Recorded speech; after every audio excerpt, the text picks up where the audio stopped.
Posted that SB40 unit in And I got several more booster.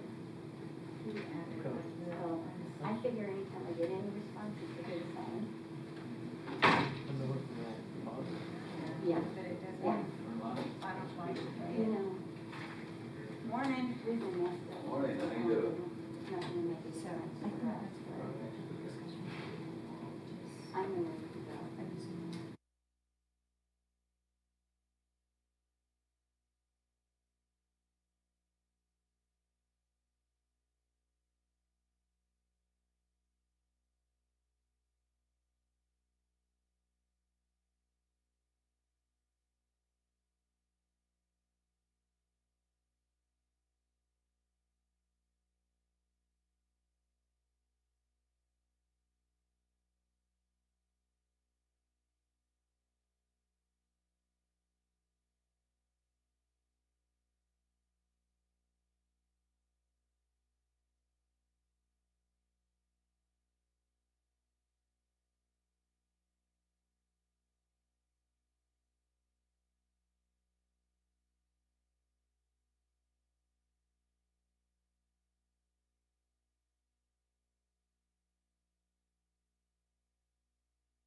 Chairman, we're ready to go.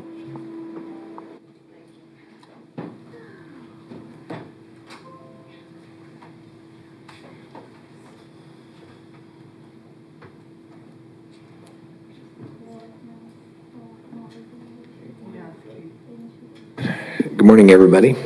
Welcome to today's staff meeting. So we will kick it off with Manager Tom Stoltz. Thank you, Chairman. Good morning, Commission. We have three topics of discussion today.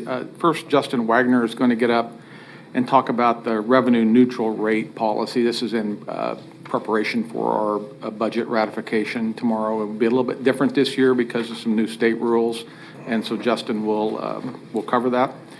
The second topic we would like to talk about is, I think Commissioner Cruz from the bench a couple of weeks ago questioned Comcare and what we were doing to fill positions there. So we're going to take a little bit of a deep dive into that this morning from a operations perspective and then from a fiscal perspective, what it means to the county. And then if we have time, hopefully we can talk about the employee code of ethics, which we had broached last week and delayed to this week. So we're ready to talk about that again as well. So with that, we'll start with Justin and move on from there. Okay. Morning, Justin. Morning, Commissioners. Justin Wagner, Assistant County Counselor. I'm here to talk about Senate Bill 13 and the revenue neutral rate as it pertains to the county's 2022 budget. and more specifically tomorrow, as you have an agenda item on this specifically, and then also on the budget adoption.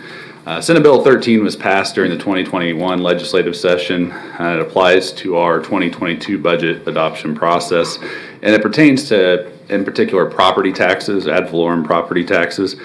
One of the things it did is it removed the tax lid that has been in place for a handful of years, and it instead established a process where political and taxing subdivisions like Sedgwick County are required to hold public hearings and take formal action through the adoption of a resolution if they would propose to take in more tax revenue in the budget year they're discussing than was received in the previous year.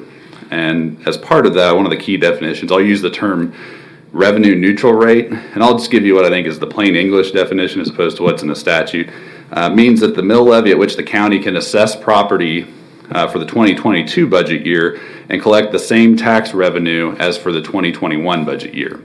Now, at the risk of being an attorney, kind of talking through math with you, I'll give a real quick synopsis of multiplication. So if you end up with the same revenue, you've got two multipliers, property assessed valuation times its mill levy rate. If the assessed valuation goes up, then obviously the mill levy rate to keep the revenue the same would have to go down for the sum or for the product, I should say, to be the same. And in this case, in a growing county like Sedgwick County, where we have new houses built, new businesses built, properties generally increasing in value, as any home buyer would know based on the last handful of months, our property tax valuation has traditionally gone up. And I don't think 2022 would be an exception to that, or the values that people are likely to see in 2022 on properties. And so as a result of that, our revenue neutral rate for the 2022 budget is lower. The mill levy rate for that would be lower than what our mill levy rate for the 2021 budget would be. So the county's 2021 budget had a mill levy of 29.376 mills. The county's R&R, or revenue neutral rate, for the 2022 budget, meaning the amount that would generate the same amount of tax revenue as the 2021 budget, is 28.349 mills. There's approximately a 1 mil difference. If you have questions about what that 1 mil difference means in real dollars, Lindsay Poverso would be the person to answer those types of questions, and I think she would be happy to help do that. There's a process that Senate Bill 13 requires you to go through if you're a taxing subdivision. You intend to levy more than the revenue neutral rate, and the manager's proposed budget does propose to have, as I understand it, a flat mill levy to keep it the same, but that would be higher than the revenue neutral rate. So back in July, consistent with the time frame contemplated within Senate Bill 13, the county has notified the county clerk of its intent to exceed the revenue neutral rate, and the appropriate notice was published in the Derby Informer, and there's also a notice published on the county's website. You'll probably recall when Senate Bill 13 was contemplated, it was contemplated that a notice would be sent, individualized notice to taxpayers. That will begin next year, but it was not required under law this year. What the county has to do from this point is to hold a revenue neutral rate public hearing in order to assess a mill levy in excess of the revenue neutral rate that we've discussed. This can be done in conjunction with the public hearing for the budget, which is really what Sedgwick County intends to do tomorrow with its public hearing. It would be both a budget public hearing but also a revenue neutral rate public hearing at the same time. During that hearing, the county commission is required to provide interested taxpayers an opportunity to present oral testimony within reasonable time limits and without unreasonable restriction on the number of individuals allowed to make public comment. I think that's all squares very well with what the county's done with our budget process for a number of years, as long as I've worked here, certainly. And then if the county would levy more than the revenue neutral rate without holding the hearing, without passing a resolution, the county would have to refund all taxpayers any amount levied above the revenue neutral rate. Again, that's not what Sedgwick County is proposing to do at this point, because we have, again, noticed everyone. We've provided a resolution. If the resolution is adopted, then it would allow there to be a tax mill levy above the revenue neutral rate without having to refund that money. And so that at the end of the agenda item tomorrow, there will be a resolution that the board can consider and adopt at the will of the board, or not adopt, about proposing to exceed the revenue neutral rate. So just to summarize what the process, as I understand it, tomorrow will be on this, and Tom or Lindsay can opine if I've got a little bit off, but would be that there be a kind of an introduction on the county's proposed budget and revenue neutral rate, probably a brief introduction, open the public hearing on these items, receive public comments, and then if the will of the board's to adopt the proposed budget, would be to vote to pass the resolution to exceed the revenue neutral rate, or the board could take any other action it might deem appropriate on that. If the board, for example, did not want to exceed the revenue neutral rate, then it would not need to adopt a resolution on that. But then it would need to abide by the mill levy of 28.349 mills if it does not adopt the resolution. This will have to be done under both the county's agenda adoption process and also the Sedgwick County Fire District number 1 adoption process. With Sedgwick County Fire District number 1, the mill levy for 2021 was 17.891. The revenue neutral rate for 2022 is 17.485. Again, I'd defer to Lindsay as to budgetarily what the difference is there for the fire district. I'd be happy to stand for any questions, but the real point was just to make you guys aware of it. But again, if you have any questions, I'm happy to help answer them. Thanks, Justin, for the refresher course on this revenue neutral issue and SB 13. So it's very helpful to have that fresh in our minds as we go into tomorrow with the budget process. Thank you very much, Chairman. Oh, Commissioner Howell. Thank you, Chairman. Just, I think the math does matter, and I appreciate the explanation, but I think for the public that might be listening, if we were to divide the 2021 mill rate divided by the revenue neutral rate for 22 that's required for us to calculate that number, I believe that comes out to a 3.6% tax increase. I'd like to have someone check my math, but I believe that's a 3.6% tax increase. And that would be a 1.027 mil increase, which would equate to $11.81 tax increase on a $100,000 home. You know that residential is by far the greatest amount of where we get most of our tax revenue. I want to talk about residential properties, and so $11.81 tax increase on a $100,000 home. If somebody wants to check my math, that'd be great. Thanks. Okay, any other comments? I don't see any questions. Thank you, Justin. Thank you very much, Chairman. Okay, next up, Tom. Chairman, now we'll move into the discussion regarding Comcare, and as Joan approaches the podium and gets her, I think she's got some slides she wants to show. We had asked the question, we've asked the question for several weeks on what we do with Comcare because of our staffing issues there. So today, Joan is just going to kind of get up and remind us what Comcare's role in the community is and the kind of clients they serve and what our staffing shortages is meaning to the community. The second part of the presentation will be Lindsay talking about fiscal challenges in doing some things with Comcare that we have done with some other GF-related budget departments. So just to bring you up to speed on what we've done to date in Comcare, we have put critical pay on some of these positions which are open and hard to fill. And that is really all we have done to date. Well, I take that back. We did approve, the commission approved a hiring bonus for certain positions in Comcare last week, and we're bringing that policy back tomorrow to add corrections and EMS to it. So those are the two tangible things we've done to date. The other thing we had discussed was moving up their reclassification to an earlier time so that they don't have to wait till January 1st. There's costs and benefits to that. And then the staff is continuing to have discussion on a number of items regarding retention, incentivization, longevity pays, shift differential, and weekend holiday pay, which we'll continue to discuss between now and end of year. But I want Lindsay to come up and just talk with you briefly about the risk as we move forward with Comcare. So, Joan, if you start the conversation off, we'll go from there. Okay. Hey, Joan, just excuse me. Commissioner Cruz, I wanted to have a comment before you start. Excuse me.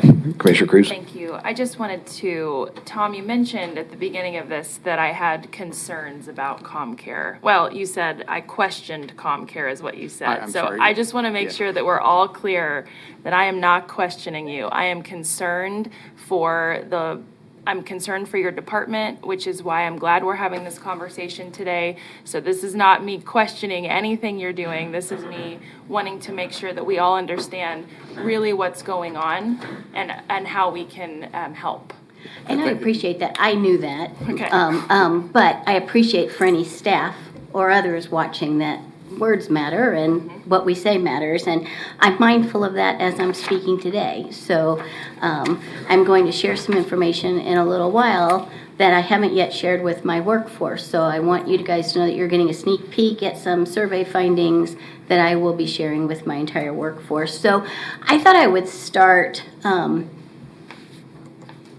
with talking about how we're established. So we are statutorily established through the Kansas Administrative Code. So we're Article 60, licensing of community mental health centers, and then within that particular article, we have our role and responsibilities defined through the Kansas Administrative Rules 3060-1 to 3061-15. And this is pretty significant. And I thought, since you guys don't live in our world, that maybe having some context about how we operate might have some significance as we talk about that. And all of that is through the Kansas Department of Aging and Disability Services. So I thought I would talk about what those specific rules are for us. They stem from anything starting with the relationship we have with KDADs, in terms of how we have to be receptive to them coming in our doors, to having access to our records, to how we're licensed, to things they monitor, to outcome expectations, etc., to our licensing regulations, access standards around the types of services that people should have access to, and our response time, no denial of services based on inability to pay. The composition of our advisory board is statutorily driven. The rights and responsibilities of our patients in terms of the protections for our patients, as well as expectations for them to participate actively in their treatment. Community coordination expectations, it's stated clearly, and we have significant collaborations and working relationships with the schools and law enforcement and other entities across the state. The hospitals are pivotal in that coordination effort. We have statutory requirements around data and statistical reporting. We have to report a large number of measures around the population we're serving and their residency status and their academic status, and their substance use status and their mental health diagnosis, and we report that because that information gets transferred to the state, and then the state uses and compiles the information from all the mental health centers and reports that to the federal level of government. We are required and welcome employee experience feedback. We're going to be doing that in a new way going forward because we've purchased, with your permission, a new product called OMD, where we can send confidential communications to patients and get feedback electronically without any privacy risks in that. It speaks directly to required personnel and related policies. This particular standard is related to the role of the executive director and the role of the medical director requirements within a community mental health center. The regs require certain record keeping and documentation requirements. So unlike a lot of other entities, particularly private practice, we have to have comprehensive treatment plans. We have to have comprehensive progress notes for each contact. We have to document any phone call or communication from a patient. We have to document discharge status and reasons for discharge. Pretty significant requirements. It speaks to confidentiality. Historically, the state mandates around confidentiality superseded HIPAA because they were more rigid. The state moved to align those with HIPAA, which makes it easier, but it still requires we have protocols around substance use services. It speaks to the fact that we have to have staff trained in de-escalation techniques for not only personal safety, but safety of patients if they engage in acting out behavior. We have to have complaint protocols and means for which patients can share concerns with us. We are required under the statutory regulations to have a quality improvement program, a risk management program, and utilization review to assure that we're utilizing our agency resources appropriately. It talks about what our basic service components are and the delivery standards around outpatient services, which are intake, medication management, and therapy services. But then it has a broader section around what makes CMHCs unique from other treatment providers in behavioral health around the required community support services. And those are the rehab services that are shown to be very effective with persons who have a severe and persistent mental illness or youth with a severe emotional disturbance. And those are our community psychiatric treatment services, which focus on symptom management, our rehabilitative services, psychosocial group, psychosocial individual, with help people practice and learn new effective coping skills, get out and practice those in the community, all the way to peer supports. And it goes on. So I'm just letting you know where some things are not up for negotiation. It talks to our alcohol and substance abuse services. We have to have protocols if we do any research within our facility. So if we have a medication trial, we have to have an internal review board to make sure that there are patient protections in place and there's no risk to anybody participating. It has to speak to any remuneration somebody might get by participating in a research project. I will say we do very few of those, and when we do, it's in association with a medical facility like KU.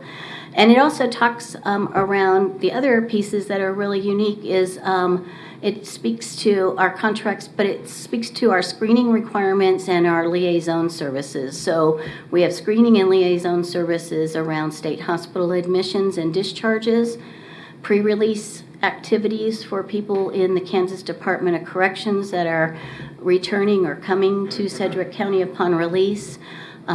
Psychiatric residential treatment facilities, we have multiple staff that do wraparound services for youth who are coming out of those residential facilities for youth with mental health issues.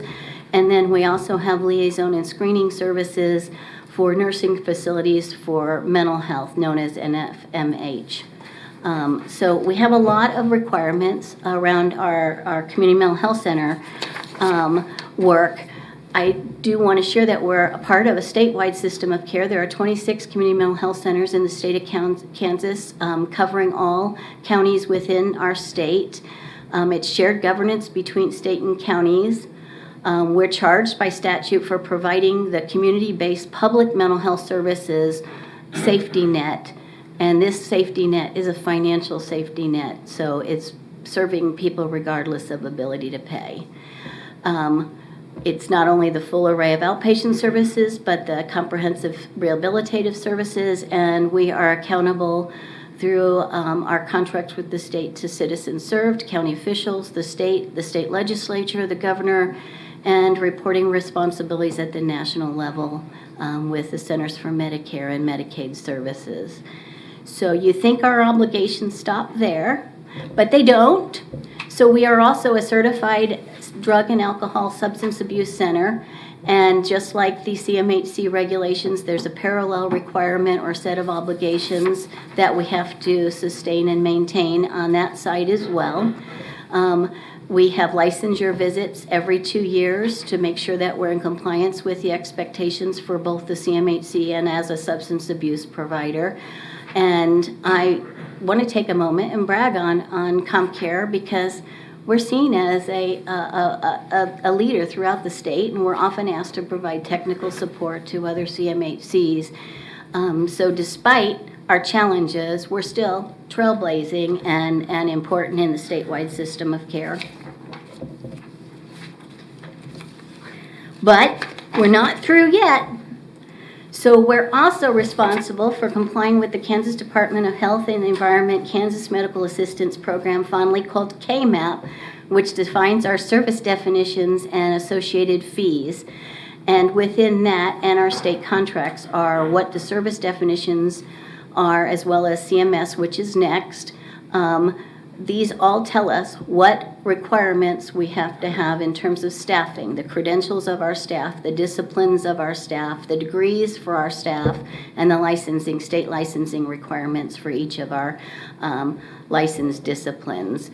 So we are a large a mental health center, the largest in Kansas. We get more than $5 million in financial support through our billing to for federal funding, and as a result of that, the Centers of Medicaid, in terms of Comcare oversight, has a big focus on fraud, waste, and abuse. So that means we have to have a very potent and significant corporate compliance presence within our organization so that we're routinely monitoring, auditing the work done by our entire workforce to make sure that we're not billing for services that weren't delivered or billing too much service more than the patient might need, or just careless documentation. I will say, because we're so heavily regulated, there's lots of training around that. We don't have a lot of issues, but we are responsible for having a hefty corporate compliance presence.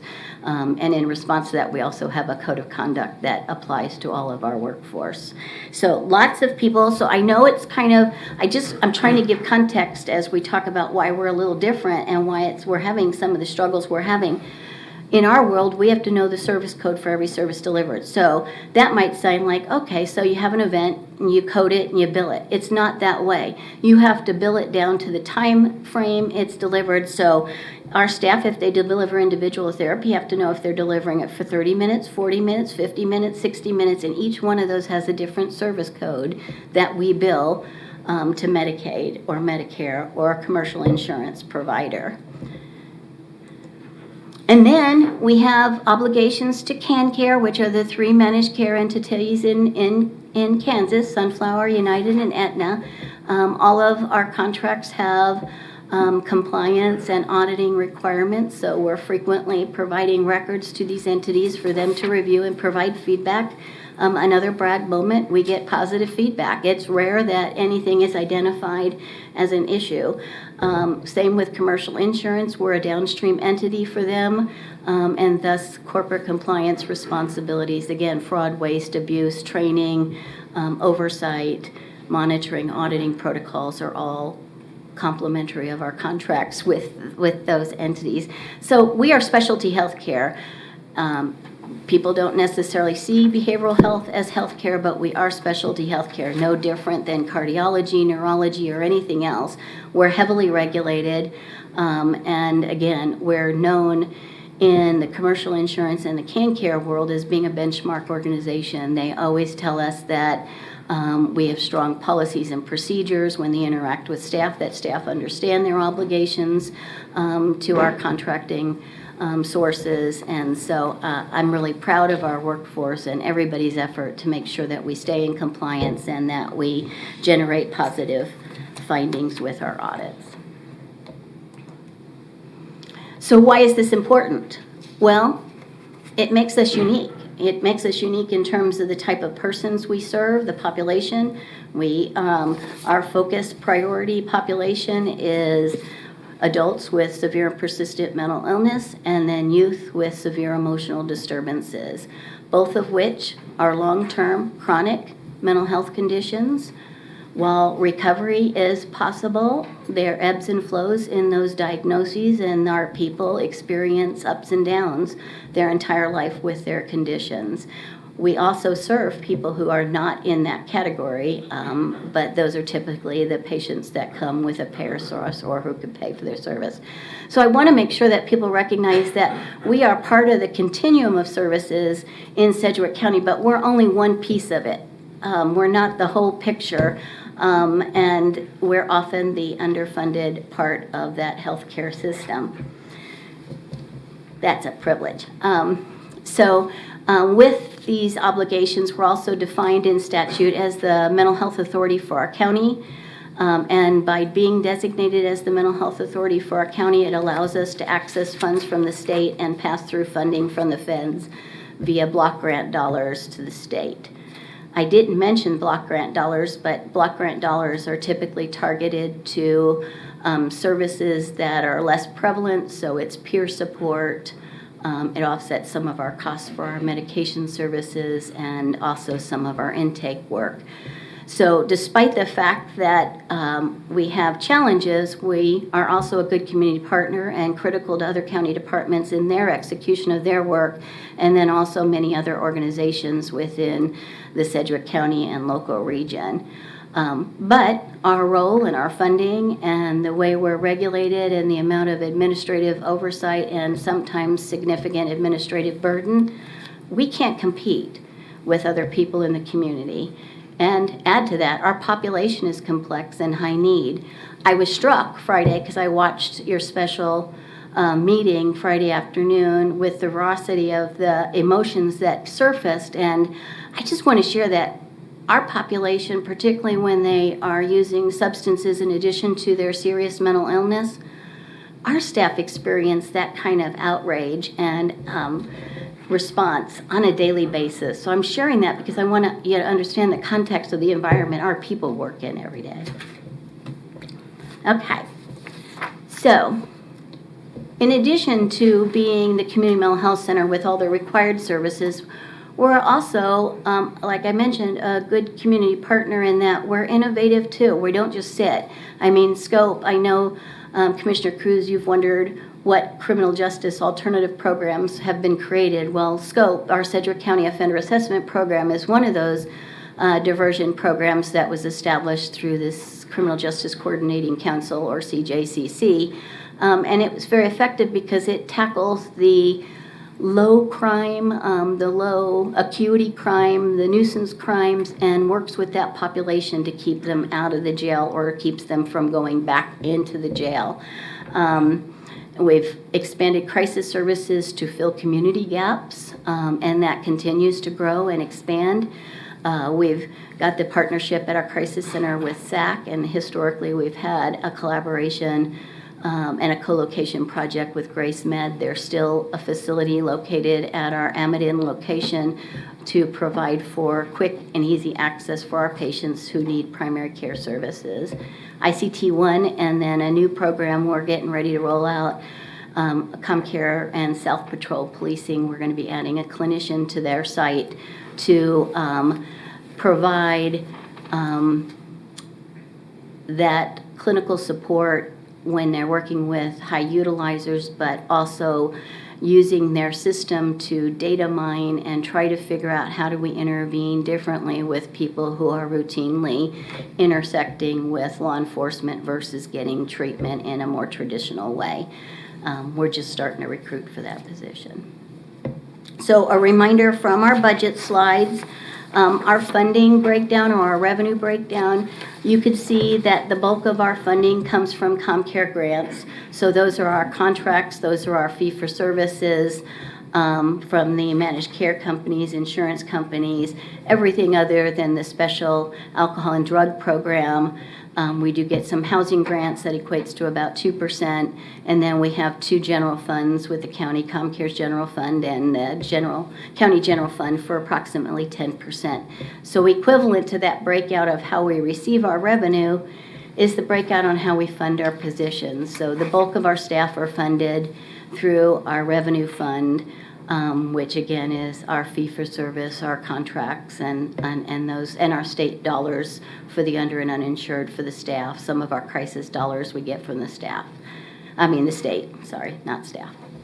So, everybody always asks, is there really a national shortage of mental health professionals? So I thought I'd share some national information with you. And you could see this one is from the National Center for Health Workforce Analysis, which is predicting that there will be 45 to 250,000 shortage of personnel in mental health professionals by 2025. This is not a local issue. This is not only a statewide issue. It is a national issue. And that's why it's so important to keep having these conversations, because we need to recruit and retain, and most importantly, retain workforce when we get it. So the Substance Abuse and Mental Health Services Administration, which is SAMHSA, and if you recall, you guys approved acceptance of a SAMHSA grant we received earlier this year for $4 million over 2 years to launch and amp up our certified community behavioral health clinic. But they're estimating that by 2025, and you can see the large number of shortages by discipline. We have every single one of those disciplines in our workforce and need every single one of those disciplines in our workforce. 2025 seems like far away, but it's not, because we started talking about national shortages probably 7 years ago, 5 years ago. It really hit the radar as critical, and we have seen it playing out locally, not only at Comcare, but across other service providers in our community as well.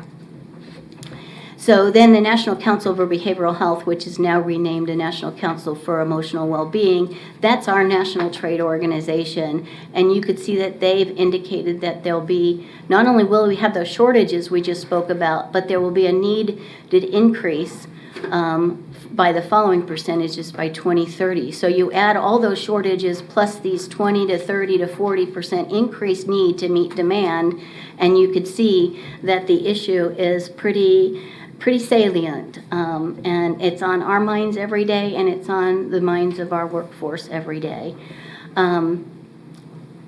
What it means is there'll be a lack of access to services across the board, and when you think about 1 in 5 Americans having a mental health need, that means a lot of people will go untreated, which will have a profound impact on the quality of life for those individuals, but also the economic and emotional and quality of life of our community. So the good news is more people are talking about mental health, and there's an increased awareness, which is leading to increased help-seeking behavior. That's what we want to see. But there are other causes that are making the shortages less positive. So we have known for a long time that the psychiatrists are aging out. Most of them are above the age of 55. Locally, most of ours are above the age of 65. There isn't an easy replacement of a psychiatrist. What that means to us is that we will have to buy that service through a telehealth organization down the road, which means that person isn't local, they're not in person, and they're going to cost us $500,000 to bring one on board. That's unrealistic if we can retain our staff. And then when you come to the other disciplines, behavioral health providers are, it's just well known, frequently paid less than other professionals in healthcare. The disparity is part of the larger problem, and in addition, we have the financial barriers because of poor funding. That's not under our control, nor are salary increases under my control, but it limits our ability to offer competitive salaries, or in many instances, not here at the county, our benefit package is well received. But there's also a lack of recognition. We are not seen in the same light as other healthcare professionals. Our folks have been on the front line through COVID too. Do you hear about behavioral health providers? No. And that's really tough, but it means that our staff have to make sacrifices when they choose to enter into the industry, and in all reality, the sacrifices are known to be pretty significant, and it's deterring people from entering into these areas of study in school. So we have less people entering the market. They're exiting quicker than they're entering. So, talking about the importance of retention, the reality is we need to reduce turnover, and by retaining staff, we don't have all those turnover costs to an organization, which can be up to 1/2 or 2 times an average salary. It's frustrating to us because in the last couple of weeks we had a part-time clinician a week ago and a part-time clinician that was scheduled to start each Monday, and this week not only did one clinician, but 2 other case managers no-showed, no-called their new hire orientation. And the week before, the morning they were scheduled to start, they called and indicated that they weren't going to start work because of a family issue. And in all reality, we know that the bulk of that is while they waited to onboard, they found jobs that paid more significantly. I can't sleep at night. This is overwhelming. So we decided to be proactive because we wanted to make sure that we were understanding what people were telling us. Everybody that has turned in a resignation has either, a few have moved out of the area because of their spouse's work, or a relationship moving to the next stage, or they had family needs to raise children and stay home. All the others come back to the fact that they can get higher paying jobs elsewhere, and they can do work that isn't as complex as what we do here at Comcare. And you'll see in this survey question, it pulled out the high number words, pay. Over 70% of the organization chose to participate in the survey, and with rare exception, pay was their number one concern. Correlating with that, their second greatest two concerns were staff turnover and the impact that has on them and patients, and then the massive workloads that are being carried. That'll tire you out pretty quickly. It'll burn you out. So what would keep people here? You could see that the biggest area that would keep people here is increased wages. And then the second largest is up the top for 8%, well, close to the second largest, 8%, which was other write-in. And guess what was in those write-ins? Increased wages. People want to be paid for the amount and quality of the work that's required, and the complexity of the work that they're doing. And then what would tempt people to leave employment? So the first one was what would keep people here. The second one would be what would tempt employees to stay. Adequate pay. Our people aren't in the world to make a fortune. It's not going to be ever the case in behavioral health, but they want to make a livable wage. I have people telling me they can't afford to get therapy or continue therapy because they can't pay the out-of-pocket expenses beyond the initial few sessions allowed through our benefits package. I have people who are trying to make a decision whether to stay working for us or stay home because they can't afford to pay child care, or make a repair on their vehicle to get to work. There's fear that if their vehicle breaks down and they can't make it to work, that they jeopardize their employment. I don't think our staff should be worrying about basic life needs. So the impact, so Tom asked me to speak about what the impact is to our community, and I'm going to speak about the impact to several areas. The reality is we have fewer staff who are doing more but can't do it all. So there are longer wait times when somebody walks in for services. We have wait lists in children's case management. We have wait lists in adult therapy. We have children therapy wait list. We are referring out paying customers, which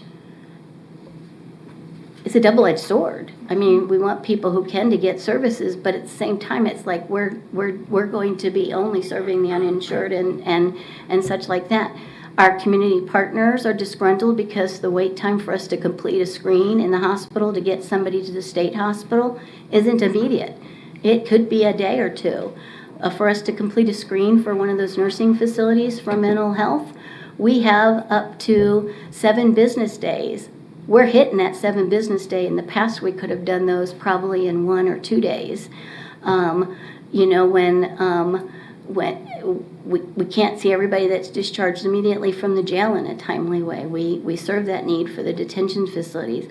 We have disheartened patients. I mean, if you finally got to a point where you said, I know I need help and I'm struggling, and you got there, you walked through the door, you were brave enough to share why you were there, and then you were told, boy, it's going to be 45 minutes before a clinician can see you, or we're going to see you for our initial intake, but we can't get you into a follow-up appointment for therapy for 2 weeks or a month. That just isn't, that's heartbreaking. Again, as a provider, that is not what we want to be. We know that it's resulting in an increased utilization of crisis or emergency rooms. Our Ascension partner has shared that as our ability to serve has decreased, their need to serve has increased. We don't want people at the highest level of care in our community. We want people to receive the lowest level of care and do it in an outpatient setting whenever possible.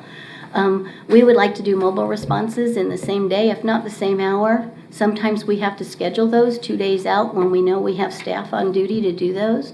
That too can result in increased hospitalizations. We know that our wait time has increased over the last 3 years at our crisis center. So people are typically waiting 30 minutes to be seen. I mean, we'll triage them, we'll have people supporting them, but to be able to be seen by a clinician is delayed. And the problem with that for us is people who seek crisis are usually in a psychiatric crisis. And with that often comes agitation, fear, aggression because they don't know how to deal with it, and even exits from our building before they're seen. The impact for our existing workforce is higher caseloads, fewer services per individual we're serving, a constant demand with fewer resources, leaving staff feeling overwhelmed, people leaving regularly for easier work and higher pay.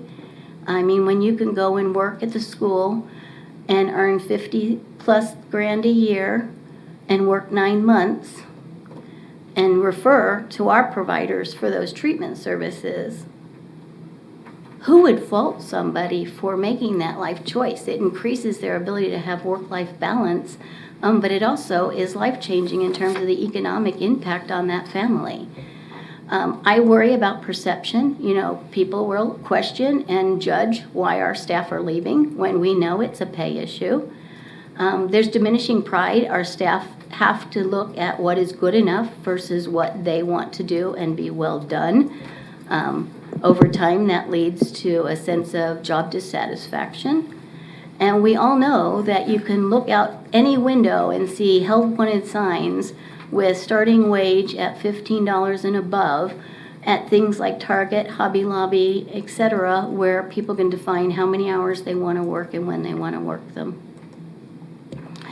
In addition, our staff are experiencing an increased secondary trauma response or adrenaline because the needs of our patients are higher as a result of COVID, which is leading to quicker burnout.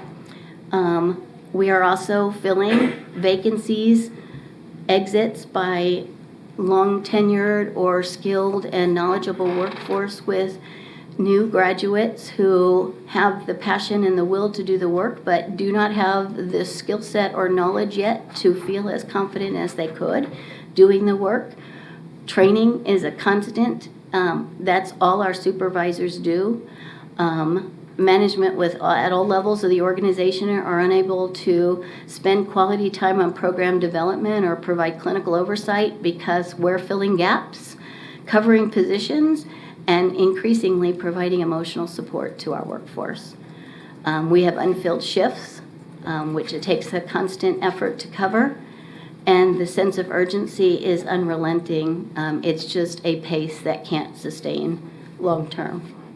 And I know you guys know it. COVID has been life-altering for everybody in this room, and our workforce is no different.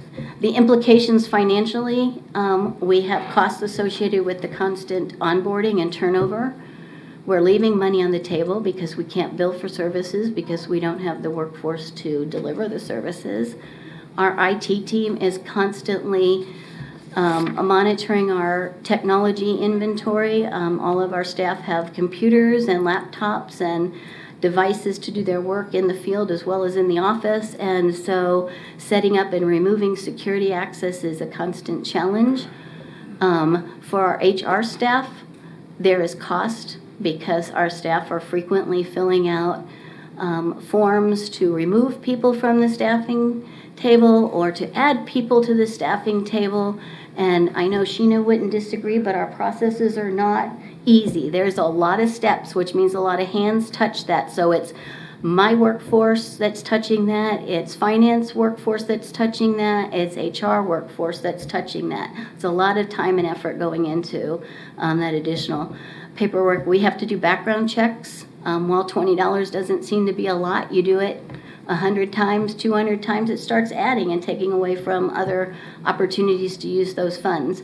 The pressure on our supervisors and others is just, again, I'm going to use the term unrelenting for recruitment interviewing. It is just a day in and a day in scramble.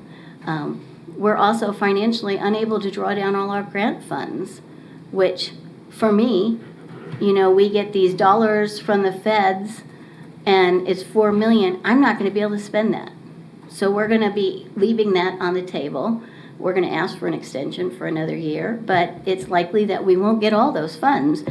And we're seeing an increase in candidates declining positions due to the pay structure and opportunities elsewhere. And then again, I talked about that no-show on hire dates. I just call it churn. I believe in strategic planning. I believe in strategic initiatives. I hate being buried, and I hate that our staff are buried in churn. It's just not a productive way to run an enterprise.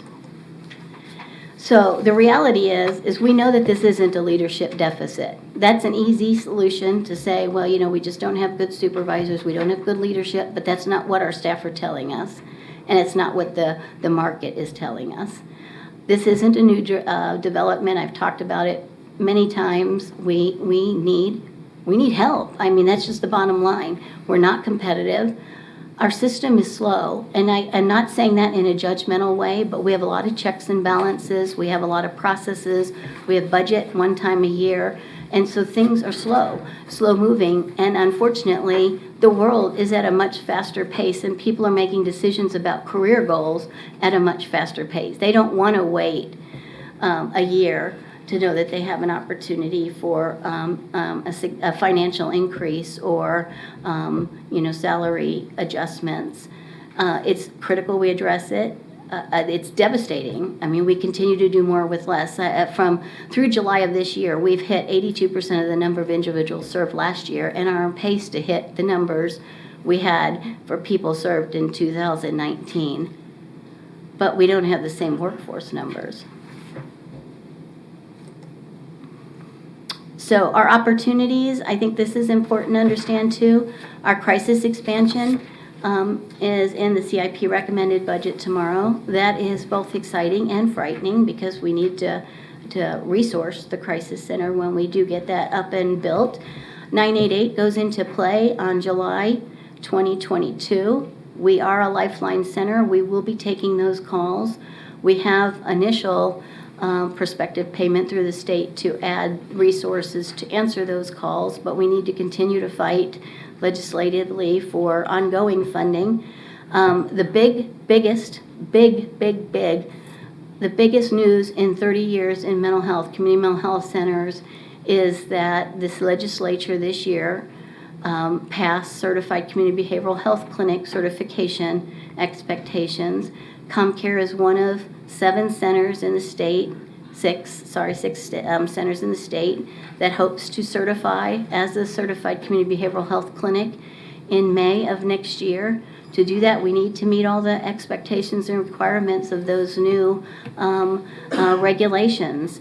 But with that comes the benefit of getting paid in a way much different than we are now. So right now we get a fee for each service we deliver through Medicaid, and oftentimes the fees don't pay for the services themselves. I mean, medical services is a prime example. We lose a lot of money on medical services, but our case management rates are high. So with CCBHC, they take the actual cost of service delivery in our organization and then provide us a prospective payment. So each time somebody comes to our center on a given day, we get a Medicaid prospective payment system. What's so important with that is we need to be serving as many Medicaid patients as possible because that's where our revenue is going to come from down the road. But in order to do that, our expenses have to be realistic. So as we build workforce back, we want to make that happen as quickly as possible because that will go into the calculation or the funding mechanism for which we'll get paid for down the road. And then we have USD 259 approached us. They have significant new funding through ARPA, which are called ESSER funds, so it's emotional support funding. They wanted us in 10 more schools. we had to say, we'd love to be your primary partner, we can't do it. So now, not only are we not doing it, but some of our counterparts that you would naturally think of doing it can't do it either because of shortages. So now they're willing to pay private practitioners in a community higher rates than we would have received just to fill those positions because they want to spend down their ARPA funds, their ESSER funds. So all exciting and all transformational and all critical, but there's lots of pressure points that can risk our financial sustainability due to these staffing shortages. So I know Tom mentioned some of these. I'm going to just throw out them again if I can. Are you okay with me doing that, Tom? So, reclassifications, we know that's coming down the pike, but we can't wait till January.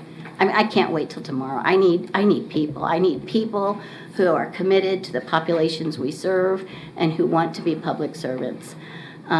We just achieved the hiring bonuses. The critical pay is continued.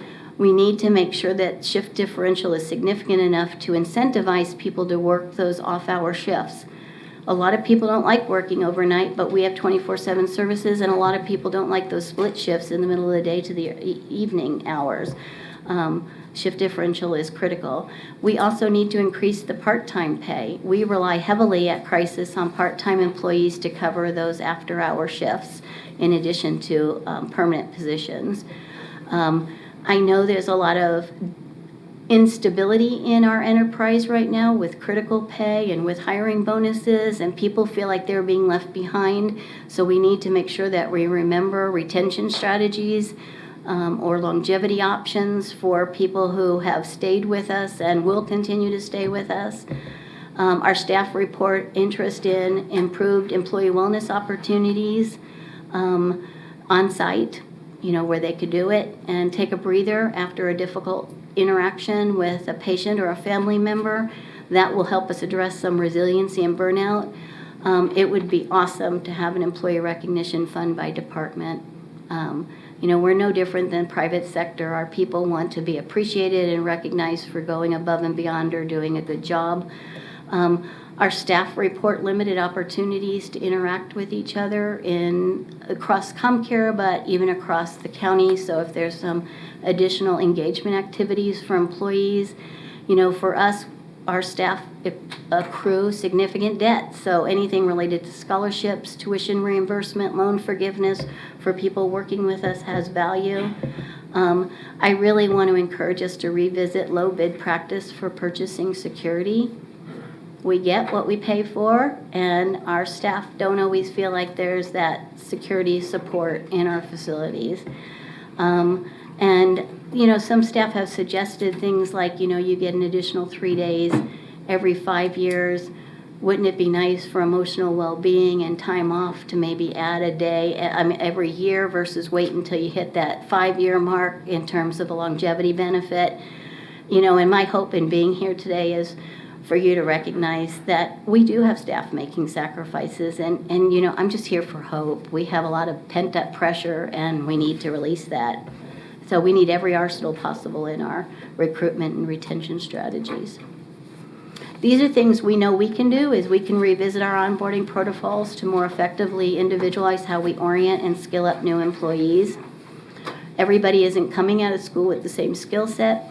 Many people who come to work for us have never even looked at the diagnostic and statistical manual in order to diagnose what symptoms somebody might be coming in with, and we need to recognize that that's the degree of skill set we're getting, and take steps to make sure that we provide them that ramp-up opportunity, increased mentorship opportunities within our workforce, more intentional employee recognition, and trying to cultivate a more supportive work environment. And I would use stakeholder work groups to achieve these goals. There you have it. I spoke for a long time, but this is an important issue. Okay, Commissioner Cruz. Thank you, Joan. Thank you, Joan, for taking the time to provide this information to all of us. I learn something every single time we have an opportunity to speak. This is tough.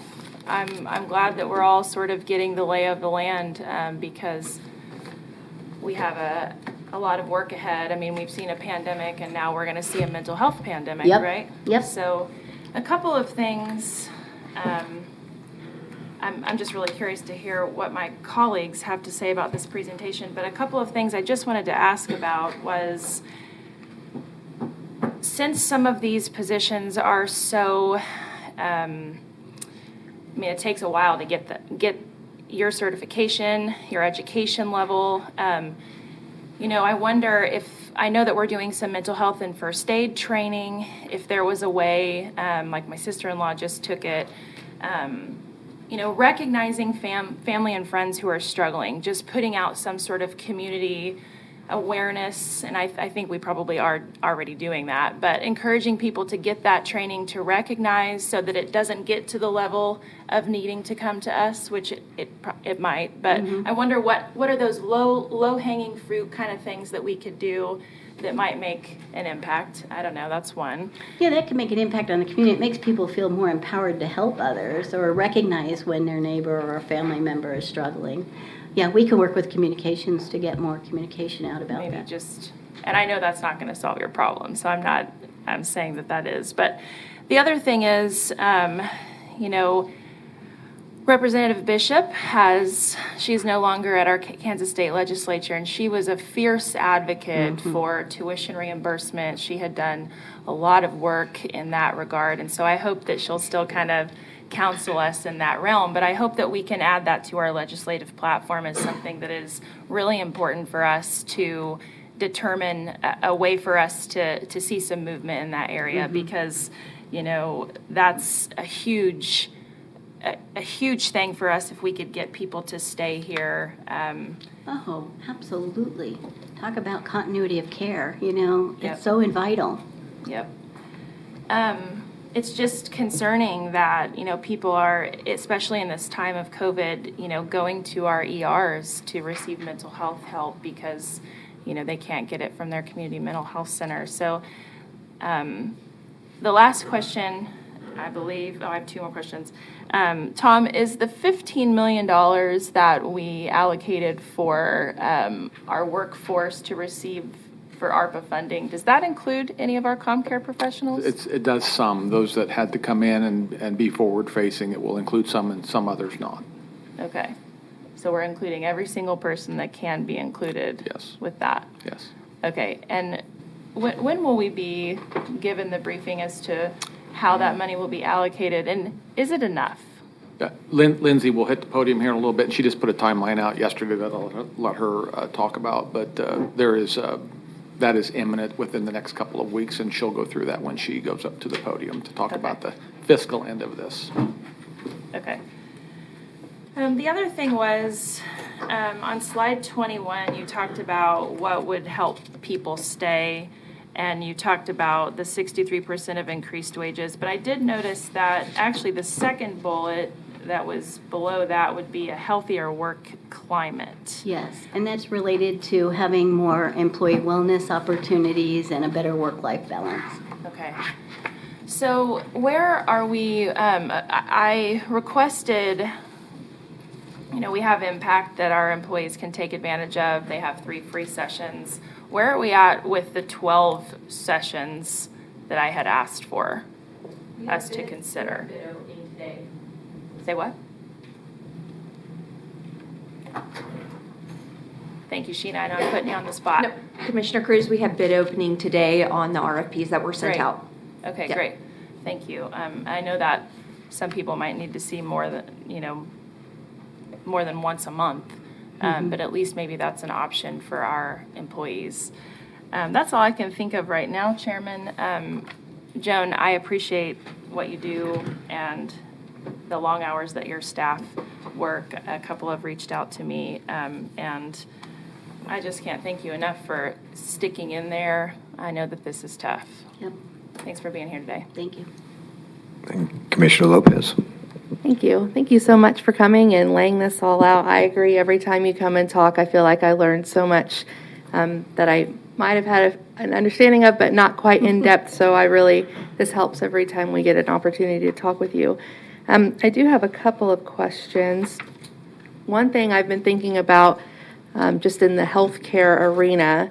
And I apologize because I completely understand that mental health is a piece of that, but I was not thinking about that aspect of it when I was considering this, and I haven't talked with my commissioners about it yet, but I would really like to see the commission write a letter to the state and ask if we can do some kind of waiving of licensing right now, because there is such a workforce shortage across healthcare just in general. And when we're looking at our hospitals or we're looking at Comcare, I mean, that's the same overall. And so is that something that would be, if we could get that to happen and have more on-site training versus having your licensing completed, is that something that could potentially help with That would Comcare? require legislative action. Yes. To change that. I think for us, the bigger push is for the boards to license people more quickly. I mean, during COVID, we had lapses of people who graduated who had to wait 4 to 5 months to get their license. Now, we hired them in underfill roles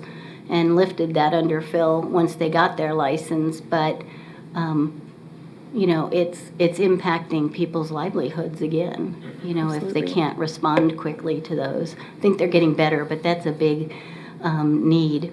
Okay. And how much do we have in your unused salary every year? I mean, is that something we could put back into what we're paying? I think Lindsay could probably speak to that when she gets up. We're kind of a little different because ours is revenue fund. Most Right. of our services, bill payment is revenue fund, and we don't have anything really tied to salary in the revenue fund per se, other than positions as we fill them. And then for the children's case management, I saw that I'd have to go through and see what exactly you said about that, but there was a shortage there. If the state is now paying for people to come in and work in schools, but we're still doing that at the same time? I might just not have a really good understanding of that. It's the same population, it's just where they're served. I mean, the best place to treat children is in a natural setting, so we like the school partnership. So we have some that are community-based and go into more of the homes, and we have others that go and work in the schools. Our commitment is not fully met in those school positions right now. And is that something the state, if they're starting that as well, that they could do more of? Is there anything that we could do to help with that in any way from the county? I don't know. It's such an interesting program because we get a percentage of what they get paid for their liaison. And Tom asked about this the other day. He says, well, why are we losing people to the school if we're doing the services in the school? The mental health intervention team program that we're engaged in statewide, but not in all districts, pays 80% of that school salary to the school, and then we get 20% of that salary to offset our uninsured services. So in essence, we have to support our own clinicians and case managers through Medicaid or insurance billing in the schools, and their positions get paid in most part, with only 20% being covered by the school district. Okay. And I just have one more, and I would love to have a conversation with you sometime after this and talk more about your ideas on, the recognition piece or, having more engagement activities, because I agree. I think if we can get our staff more engaged and empower them more, then that would help. So I would love to talk with you sometime about any ideas there and see what we can do and how I can help with that. Yeah, great. Thank you. Thank you so much. Okay, thank you. Well, you have, your presentation, I always thought Comcare was kind of a complicated department. We are very complicated. And you've reaffirmed that the flexibility that we may have as a commission with other departments to kind of get creative is very difficult in your department. Plus, then have to balance it out against other employees and other departments in the county government. So, thank you for explaining this, Commissioner Howell. Thank you, Chairman. I do have a number of questions and comments, but first of all, thank you for the presentation. And Commissioner Cruz said she wanted to hear the other commissioners, what they think, and that's fine to do that now. I'd be glad to set up an appointment, but I have, a number of comments and questions, and so if it's okay, I'd like to go through that now, if it's okay. So I am curious. There's a lot of folks that we provide services to that have they're not even on Medicaid. Does Medicaid provide some type of financial help to the Comcare if someone comes in without any? We have state contracts in the tune of $8 million to help offset the costs of treating the uninsured. So being a Medicaid patient is not necessary. We still get some money from the Medicaid program for services provided if someone has no ability to pay. There's some money that we receive. That's right. And if they do have any type of ability to pay, do we try to ask them to pay for services from Comcare? We do. We have a sliding fee, and you guys approved the amendment to that just a couple months ago. But it could go from 0 to 5% to 10% of their house. They're based on their household income. It's very hard to collect from somebody who has nothing. So we do have a significant write-off, but we also do get payments from those who are on the sliding fee or self-pay. And of course, I'm sure we also bill insurance to the extent that we can also bill insurance. Oh, absolutely. Yep. Are our rates something we determine, or are these determined by state laws? I mean, how do we determine what to bill insurance, for example? Oh, those are contractually driven. So they establish a rate. Is it set up such that if we were able to so what you just described then is a whole system essentially that there's a number of ways we get paid. Does this system of care rely essentially on taxpayers then to make it work? In other words, there's a shortfall. Obviously, there's a shortfall, which is why you're here today. We need taxpayers to subsidize, if you will, the shortfall. Otherwise, it's not going to really work well. I mean, I'm most curious about the private sector. How is the private sector doing this? Because they essentially provide the same types of services sometimes. Oh, they don't accept sliding fee because they're not obligated to, so they get out-of-pocket cash. $210 is the going rate for therapy, or they accept insurance rates. Private practitioners get into a different rate than we do. Those insurance rates, are those preset essentially by the insurance companies, what they're willing to pay? Okay, so really the difference is those that they don't necessarily provide services to everybody, whereas we do. That's really the big difference, right? Okay. I am curious. I don't have the data, but I'm curious if we can break down essentially how much of the folks that we provide services to, how many are kind of fit in each category. It'd be good to see if 90% was uninsured versus the private sector. They do essentially 100% insured. It'd be nice to know how those differences look. I have that. I didn't put it in a slide because I thought it got complicated, but we have that breakdown by month. Very good. Thank you for that answer. I have a couple of other questions here. So on the pie chart on slide 12, the general fund obviously is property tax dollars. The Comcare general fund, is that also property tax dollars? So it's really 11%. These are two categories here, but is this? Yes. 11% from property tax? Yes. Okay. And that'd be the same thing true for slide 13. It'd be 10% in that And case. I think those are being consolidated next year, but one of them was for funding of scope and the offender assessment program when it launched, and the other one was already in play. It was a way to track utilization of services, I think, wasn't it, Lindsay? Yeah. Just for my understanding, on slide 14, when you read that paragraph, you said 45,000 to 250,000. Is that the right word? Because it says "and" on our slide. I want to make sure if it means "and," I don't understand the two different numbers. Can you clarify? It's a range. It's a range. Okay, thank you. That helps. Very good. I'm curious. Does Comcare provide any type of marriage and family therapy? We do not do a lot of that. We do family therapy, but we do not do marriage and family therapy. It's not a mandated service, and it's not one we felt we could Yeah, I'd say we're probably busy enough with brand into. Yes, there's enough private practice practitioners to cover that. Very good. So we look across the country. There are you mentioned there's how many are how many of these centers are in Kansas?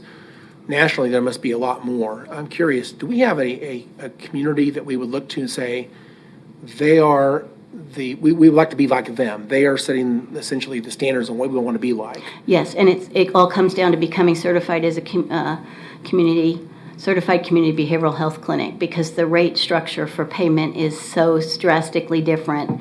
The centers that are CCBHCs now are thriving and the rest of us are struggling. So which community would we look to as being a good example for us to follow? Oh, there's several in Missouri. I think the interns just did a project. I don't see them here, but they looked at several of them and saw, the salary structure for those staff, and they're significantly higher. Again, I'm curious about what their, if they have staff shortfalls or not, what kind of services they provide, how much of the taxpayer subsidies they have in their organizations and things like that. That's Yeah, that I don't know. I think we ought to study those and find out, what other communities are doing that we think that are doing it somehow. They've maybe gone down the path a little further than we have. I'd like to learn from them a little bit on what their structure is and how much subsidy they've gotten, that type of thing. I think it'd be good for us to understand that. I have to ask a question, that is, we talked about increased wages, and again, I'm not the expert in your department, but one thing I know we're trying to enhance it. I don't know to what extent, if we were to go up 5% or even 10%, what is the threshold of salary increase that would actually, in your opinion, where you could actually retain staff or recruit staff back to your organization? What's that threshold? Probably 54 to 57 for a clinician and probably over 40 for a case manager. And in terms of where we are today, what percentage increase would that be? Well, our clinical staff start at 40,000, just under 41,000, and our case managers, low 30s. So you have to go from low 30s to 54, Well, 41 to 54. from 41 to 54. Okay. Ideally. I mean, anything is going to help us, but It's it about a needs 20 to it's be about a 20% closer. increase is what- My mental math, there's about 20% increase in salary. That's what it would take, okay. You talked a little bit about Ascension a moment ago. Dr. Mittal was here just the other day talking about, now, if I understand correctly, he is the chief person at the Ascension organization, and he was advocating for this other program that we're kind of on stall stall mode right now. I'm just curious. Ascension is another community partner, and I guess some of the things that they provide are also not. There's no co-pays on some of the things they provide. Someone might show up in a hospital setting and not have any ability to pay, so they have kind of the same challenges we have here. They deliver, I think they deliver like 12 million in free services for behavioral health annually, if not more.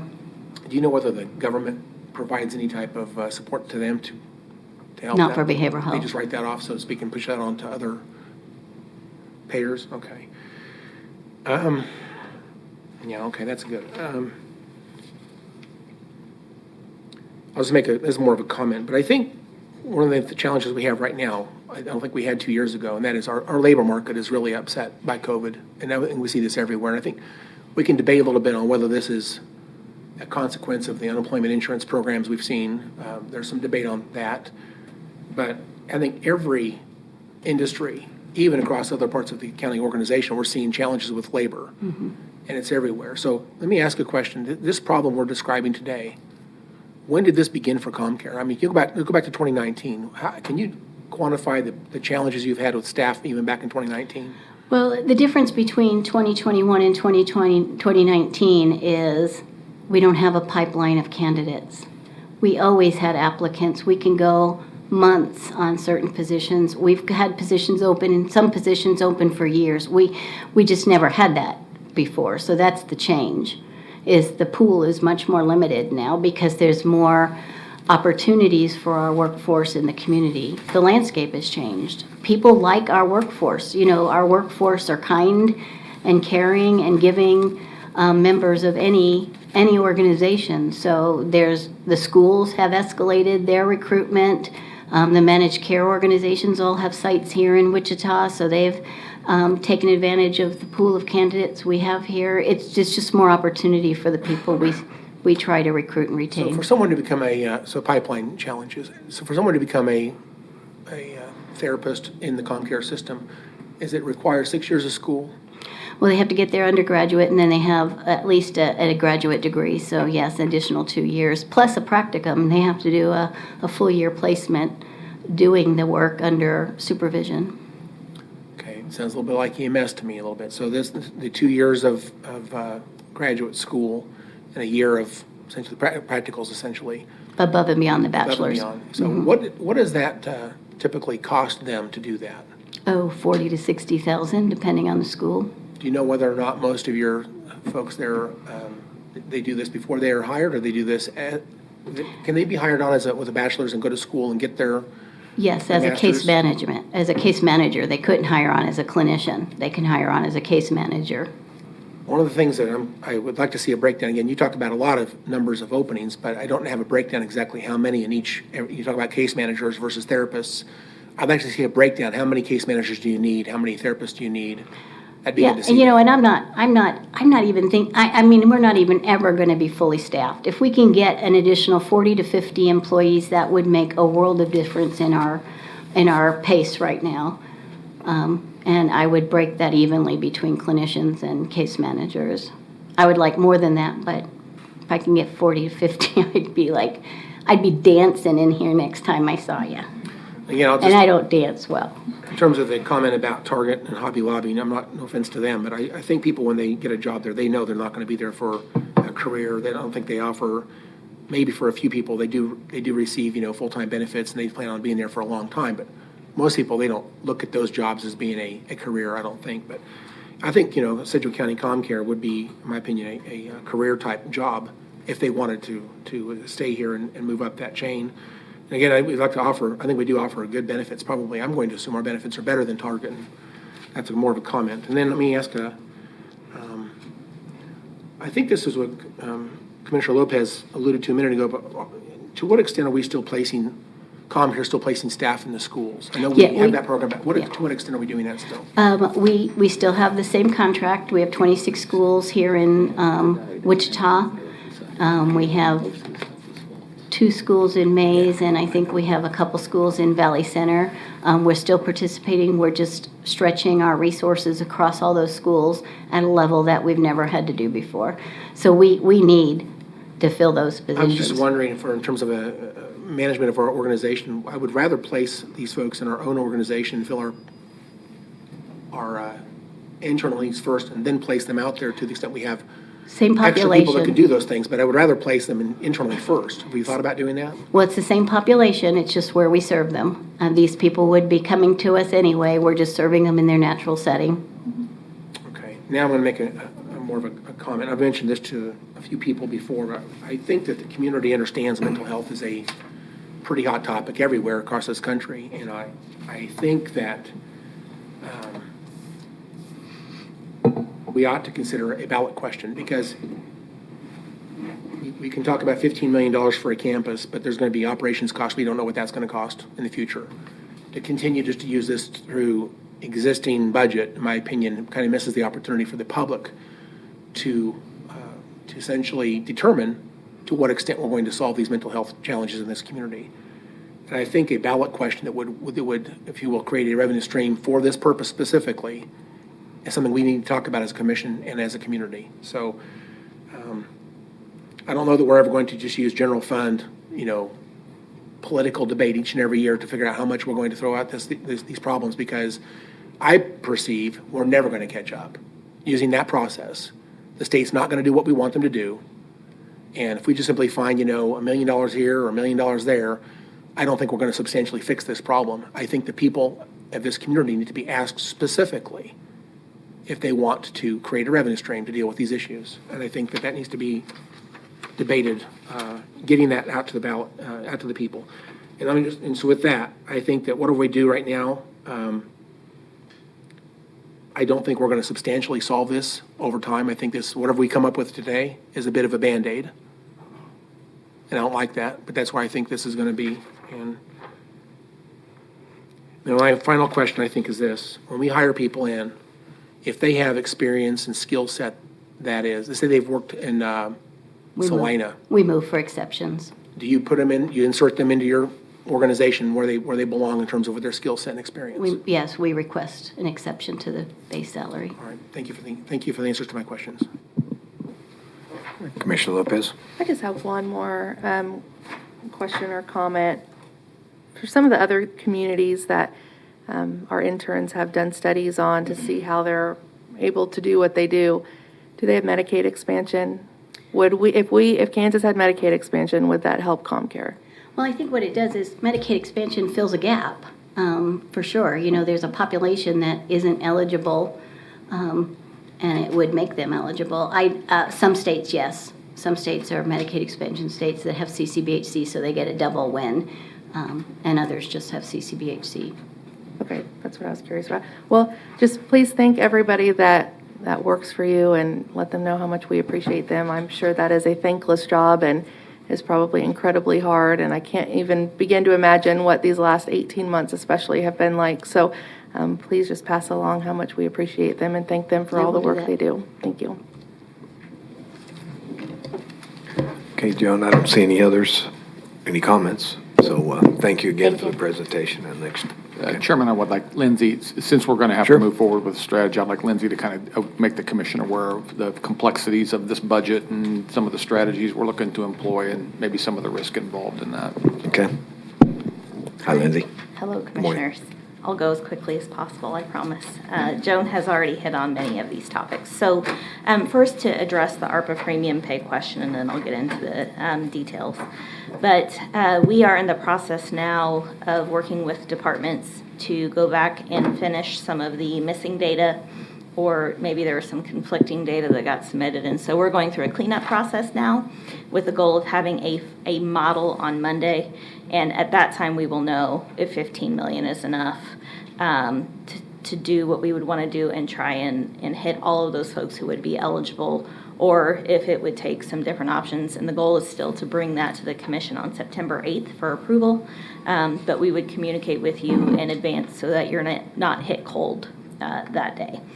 So to get into the finances for Comcare, I think many of these points have already been hit on by what Joan has said or what commissioners have asked, and that is that this is a revenue fund, and so it is mostly supported with either grants or revenue that they can generate themselves through services.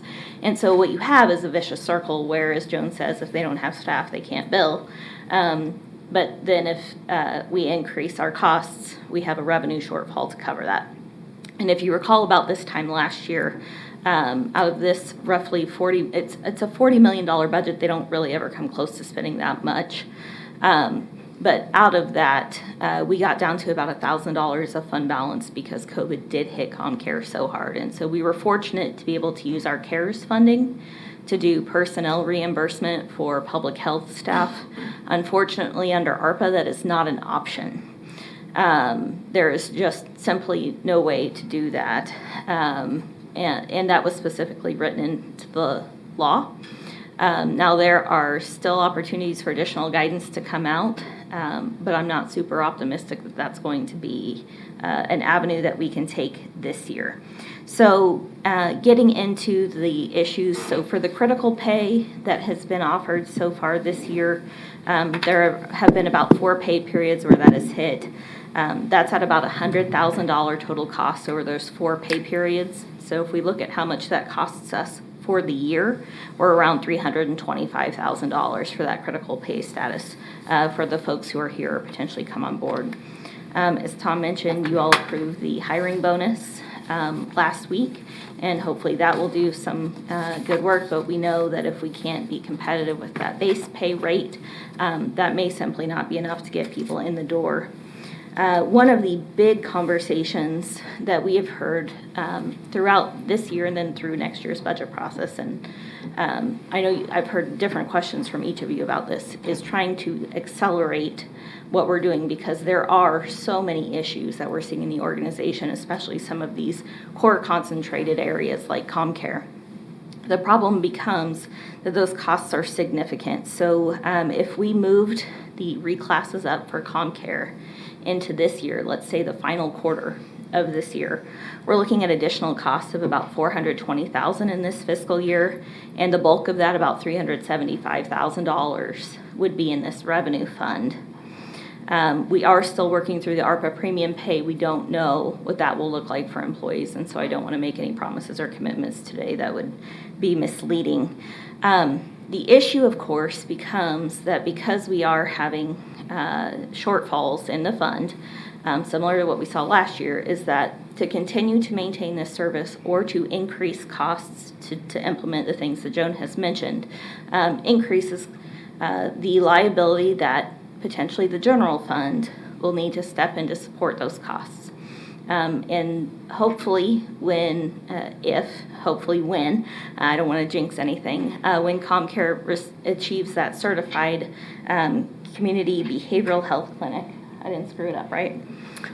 Next year, hopefully that funding model can transition to build that money. But there is risk in the interim time period that those costs won't be covered. There is risk that that certification may not occur and that funding model may not change. And so if either of those occur, that potentially creates a long-term then consequences to the general fund. And so what does that mean? Well, it means that those costs now become a recurring expense in our county property tax funds. We have to start planning for that in the forecast. And so then the question becomes, well, what needs to move out of the forecast then in order to make room? Or do we find a way to change the revenue streams? Do we increase property taxes?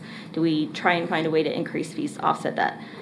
Those all become very serious and very hard discussions to have because, as you all well know, every dollar in our budget has a constituent. Someone is receiving a service that is important to them. And if those funds go away, then that service goes away.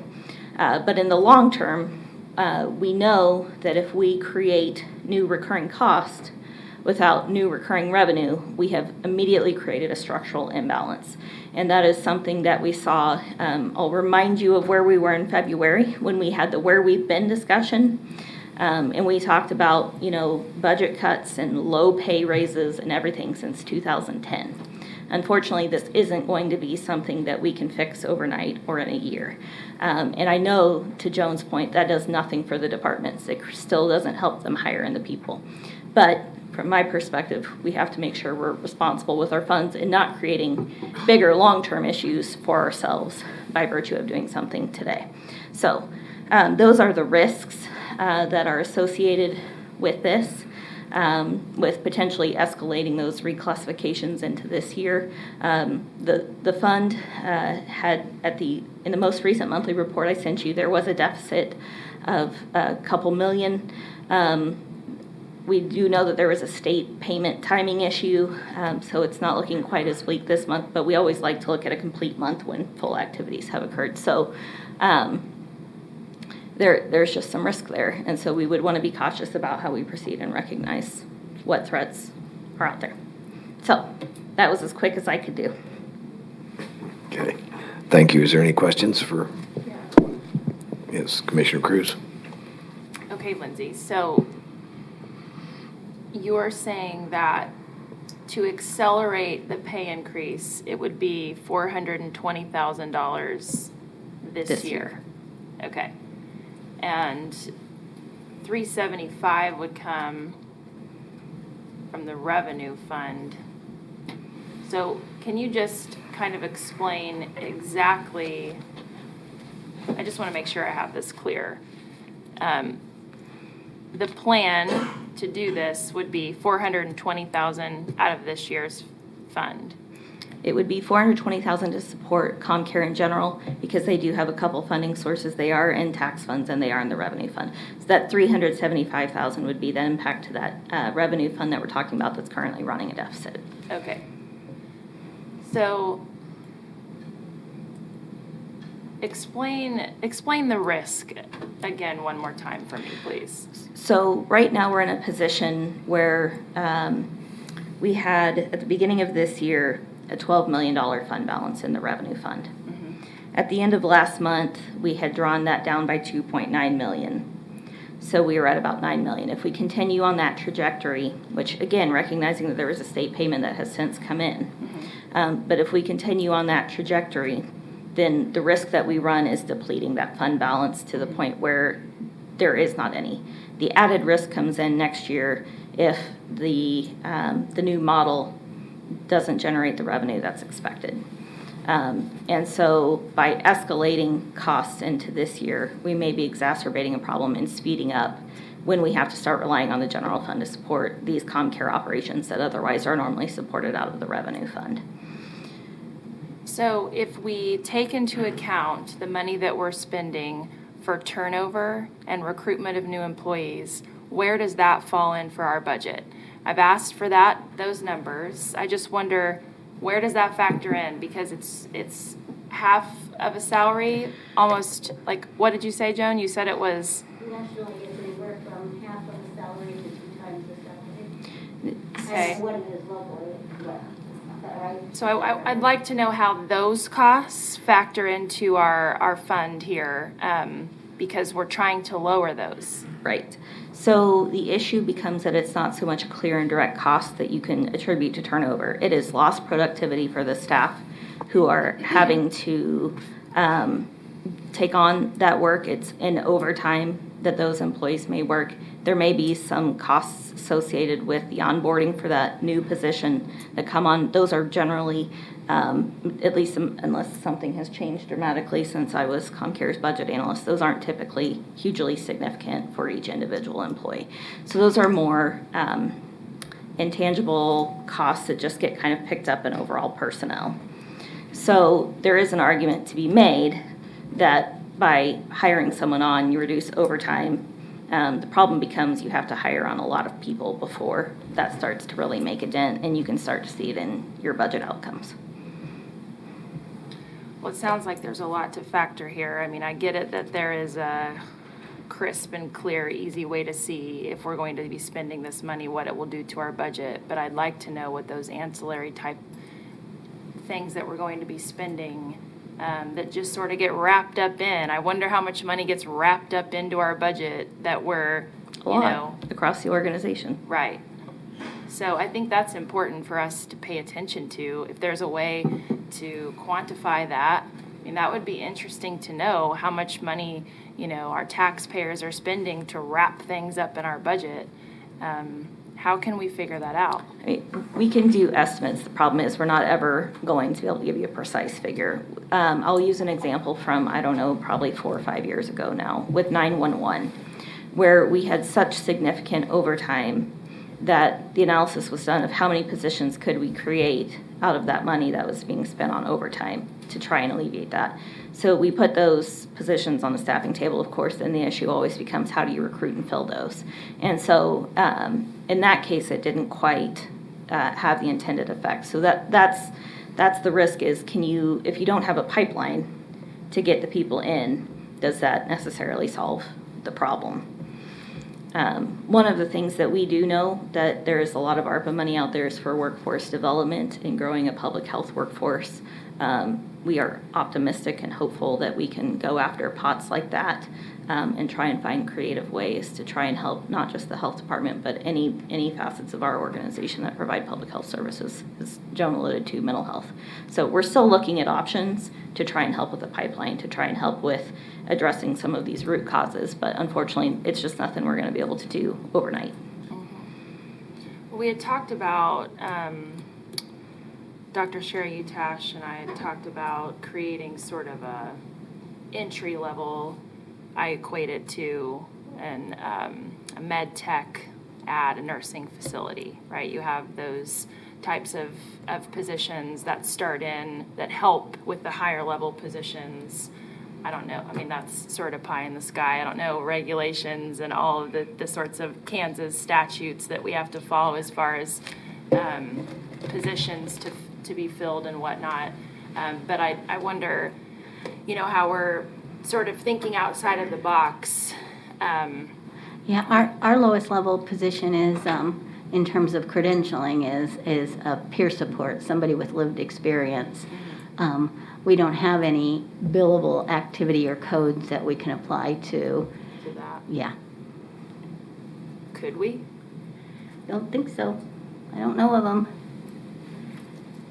So we're hiring people as peer supports, but we're not able to bill for the hours that they're... We can for peer support, yeah. We could bill for peer support, but if we just had like a technician level, that would provide support, but it wouldn't generate any fee for service. Okay. Yeah, sorry if I was unclear. Okay. think that answers my question. I guess in a way, I mean, if we don't have a workforce to provide care to our community, I mean, are we willing to take that risk to provide care to our community? I mean, that's what we're here for. I mean, we're regulated by the state to provide that. I don't see how we can't. It just sort of is very concerning, especially when the people that work in Comcare are dealing with very intense and very sick individuals on a daily basis. And I'd like to do what we need to do, risks included. Thanks. Okay. Thank you, Commissioner. Any other comments or questions? Thank you, Lindsay, for explanation. My Thank you. pleasure. Okay, I don't see anything else. Manager Stoltz. Chairman, we're in the same place we were a week ago. This topic was important and took a little bit more time than anticipated. I'd ask the commission if they want to talk about ethics policy or put it off to another staff. Okay. This was the ethics policy for employees. Yes, sir. What's the will of the commission to plot on, or Ms. Commissioner Howell? Thank you, Chairman. I would like it if we would get it out to directors and managers and employees and let them have a window of opportunity for them to comment back to us. I don't think they've seen it, and they don't know what we're talking about, and it's not really available for anybody to inspect. So I think if we're going to talk about this and pass a new policy, I'd like to have them weigh in essentially what's, do they support it? Do they want to see changes? That type of thing. But I think we need to be inclusive, asking our folks that will be impacted by this and get them to give their opinions on it. Thank you. Okay. Has the department management had visibility or input on this yet? Yes or no? I'm fine with that too, if that's. Commissioners, we followed the same policy with this policy as we do with all the others. The line staff, all staff through the organization are represented by someone on the policy review committee. And so we've gone through the normal process there where we've developed it internally. HR did the bulk of the work to develop it, sent it through the policy review committee, received input from them, made some adjustments to it, and then reviewed it again at the leadership team level as well. So we followed that same policy that we do, same process that we do for all other policies. Okay, thanks, Tim. And the only other thing I'd add to that, Chairman, is the ethics policy stems from the strategic plan. And when we went through the strategic planning process in 2019, we had numerous dozens of focus groups with employees at every rank and level. And those meetings, you saw a display on Jones where we had this chart which talked about the important words, and in her chart it was pay. Right. We went through numerous exercises with employees at all ranks, and they created charts like that, and things like ethics and honesty and integrity always with county employees were the big words on those graphs. So this all spawns from the strategic plan, of which we had a lot of discussion with staff. I don't mind being transparent with these policies. Clearly, that's the reason they come before commission, to be publicly discussed. I will tell you, in an organization of 2,800 people, that you'll get a lot of different opinions and semantics kinds of recommendations. It makes it very unwieldy to manage policy that way. But I'm willing to, on this particular policy, if that is the ask, I'm fine with it. But I would hate to get into a process where each and every policy we would have to draft in front of 2,800 people, because I don't think we'd ever get any policy drafted. There would be so many different opinions. Right. Commissioner Howell. Well, thank you, Chairman. So I know we're in the age of COVID, and I understand sometimes we can't meet face-to-face, but the Policy Review Committee, if I understand correctly, didn't even have a Zoom meeting on these policies. They actually sent out the policies on August the 6th, I think in the afternoon. I'm not sure exactly the time, but then they expected answers back on the morning of the 9th, which was a Monday. So they had over the weekend, and they sent them out to the Policy Review Committee, but not necessarily to managers and directors. And how many people serve on the policy review committee? Like, how many people are on that committee? A dozen people. Possibly a dozen, yes. Possibly a dozen people. And they were, if I understand correctly, they were asked essentially to respond back individually, but not as a group. And so some of the members may not even know what other members think. And if you meet face to face, you might have dialogue amongst members that each person can hear each other speak about their opinions. This wasn't done that way. And it was presented to me on the 9th at 9:30 a.m.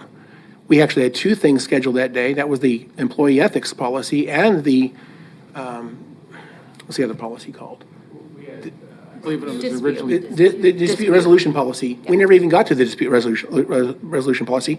We had 30 minutes scheduled. We spent 45 minutes, never even got to the second policy. And so this feels rushed once again. I've talked to some of the folks across the organization. They said they don't know what's in this policy.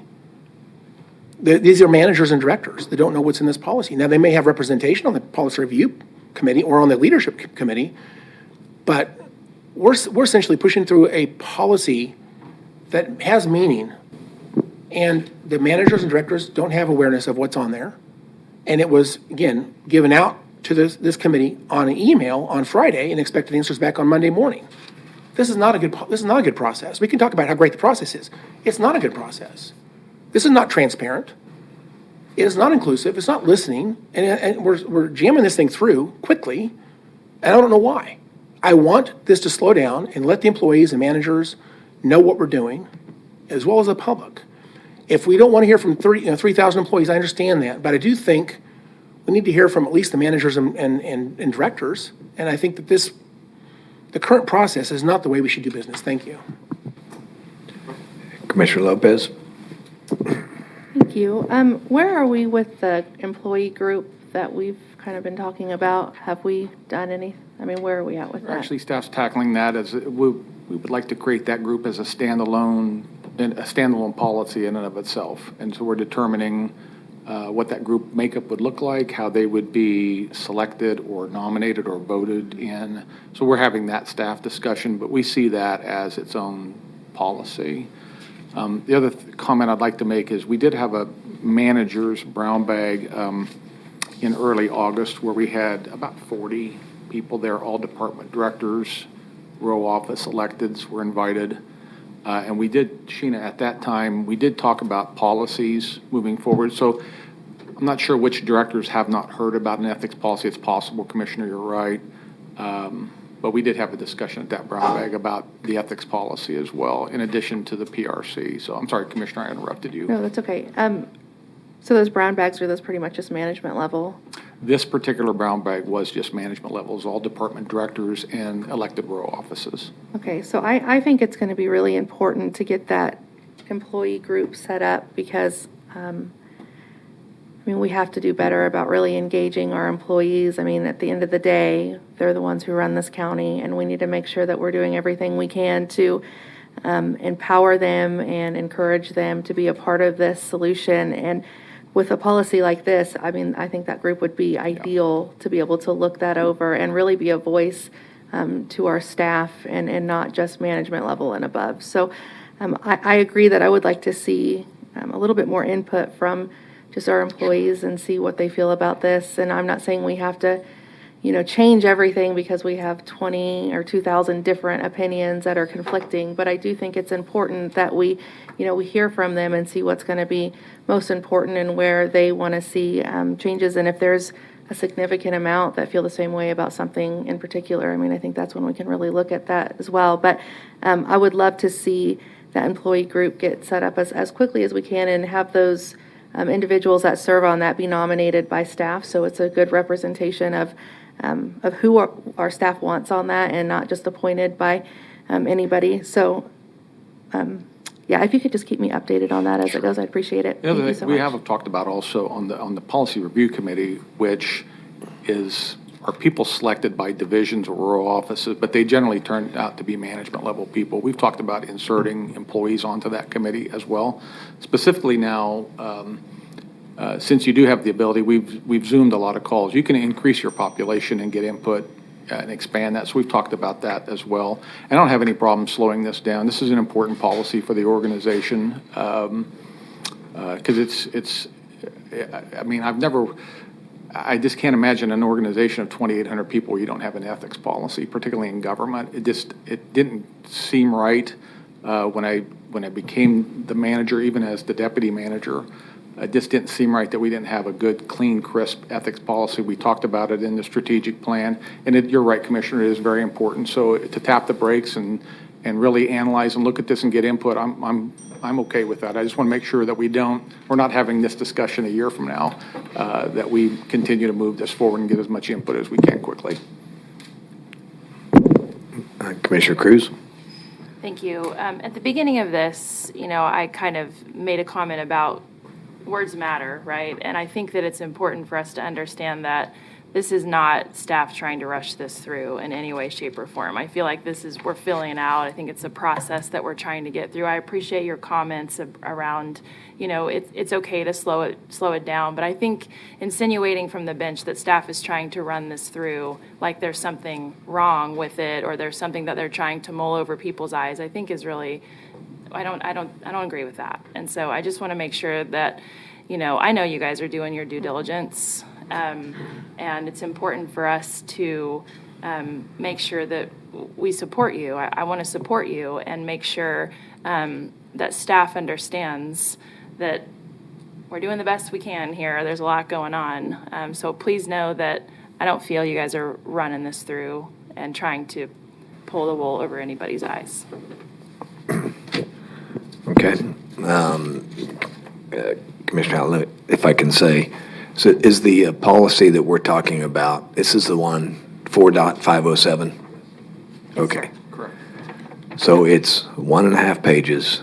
It's very clean and crisp. Public trust, honesty, respect, professionalism, equal opportunity, financial responsibility, and stewardship. Yes, sir. And it's pretty clean. I can recall that when this was first brought up, I asked the question to Tom originally. I said, well, let me compare it to what's our old policy, ethics policy say? And that's when he said, well, we don't have one. So I too am amazed that an organization of this size, especially in government, does not have an employee ethics. So I don't mind if we want to refresh it, but I do like that it's a clean, it's 1.5 pages, it's English language that people can understand. And so I'm okay with refreshing whatever you need to do, but I think it's very responsible as an organization that we have one, and I'm eager to whatever we get going to get one approved and passed and enforced. So, Commissioner Howell. Thank you, Chairman. Just to be clear, I definitely want an ethics policy. I'm not against it. I want one, and I want it to actually have real meaning to each person in the organization. And with that, the way this was written, there was actually 2 documents. One of them had all the statements on the ethics policy, but there was a secondary statement. I don't know how what the difference actually is, but the second one talks about accusations of violations of the ethics policy. There's consequences that can be done as a result. Can you please clarify what those consequences are? So, yes, that is correct. If there's violations of the ethics policy, that would be subject to any disciplinary action. So we would look into what those allegations are and see if there's any policy violation could be subject to disciplinary action. And with that, if you read the ethics policy, again, some of these things are not just idealistic. They are claiming essentially perfection as a standard by which you must be an employee of Sedgwick County. If you violate that standard of perfection, you can be accused and potentially have disciplinary action. It's not just idealistic. It's not saying I strive to be, whatever. I'm not striving to, be efficient and effective. It simply sets the standard. If you're going to be perfect in every way, and if you violate that perfection standard, you potentially could be accused and have consequences as a result. I want there to be an ethics policy, but I would like us to look at some other communities and see what they do. I would like to clarify. There's things in this policy that are, my opinion, are, for example, stealing would be one of those things where my opinion is there should be no tolerance for stealing. that should be in the ethics policy, and there should be, standards of by which should state that if you do certain things, there will be absolute consequences. But some of these things are like, I promote, I don't have it in front of me to read it, but my point is this. A lot of the things that are in there are very difficult to put your thumb on exactly whether you are or are not complying with that statement. And with that, some of the things are very black and white, some of the things are not. And I would like to clarify which things are